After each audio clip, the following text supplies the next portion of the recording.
కేంద్ర ప్రభుత్వం జీఎస్టీ తగ్గించడంతో మార్కెట్లో కొనుగోళ్ల ప్రభావం కనిపిస్తోంది. పండుగ సీజన్ కూడా కావడంతో మార్కెట్లో సందడి నెలకొంది.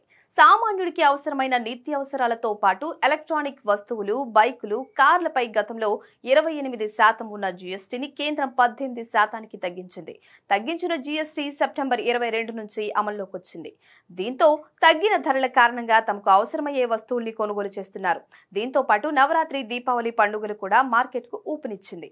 ఆల్ టైమ్ హైకి ఆటోమొబైల్స్ అమ్మకాలు. కొత్త పన్ను విధానంలో వినియోగదారులు కార్లు, బైకుల్ని కొనుగోలు చేస్తున్నారు. ఆటోమొబైల్ పరిశ్రమ ఎప్పుడూ లేని విధంగా కొనుగోళ్లను చూస్తోంది. 4 మీటర్ కార్లు 18% పన్ను స్లాబ్లోకి మార్చడంతో ధరలు తగ్గాయి.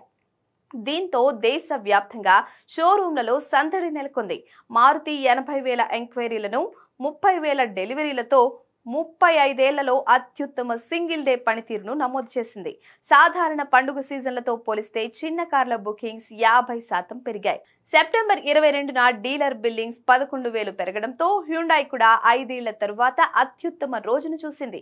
టాటా మోటార్స్ ఏకంగా 10,000 కార్లను డెలివరీ చేసింది. 25,000 కన్నా ఎక్కువ ఎంక్వైరీలు నమోదైనట్లు చెప్పింది. ఈ కామర్స్, ఎలక్ట్రానిక్స్ వస్తువులకు డిమాండ్ చూడండి. ఈ కామర్స్ లో బట్టల ధర నుంచి నిత్యావసరాలు, ఎలక్ట్రానిక్ వస్తువుల కొనుగోలు పెరిగాయి. దీనికి తోడు ఫ్లిప్కార్ట్, అమెజాన్లు తమ సేల్స్ ని ప్రకటించడంతో కొనుగోళ్లు పెరిగాయి. దీనికి జీఎస్టీ కూడా తోడవడంతో వస్తువుల ధరలు మరింత తగ్గాయి. అమెజాన్, ఫ్లిప్కార్ట్ రెండింటిలోనూ ట్రాఫిక్ గత వారంతో పోలిస్తే 151% పెరిగింది.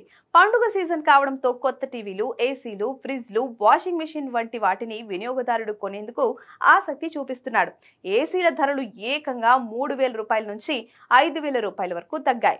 హై ఎండ్ టీవీల ధరలు ఏకంగా 85,000 రూపాయల వరకు తగ్గాయి. హైయర్ కంపెనీ సోమవారం సాధారణ అమ్మకాల కంటే దాదాపు రెట్టింపు అమ్మకాలను నమోదు చేసింది. కొత్త రేట్లు అమల్లోకి రాకముందే ప్రీ బుకింగ్స్ జరిగాయి. బ్లూ స్టార్ తన మొదటి రోజు అమ్మకాలను గతేడాదితో పోలిస్తే 20% పెరిగినట్లు చెప్పింది.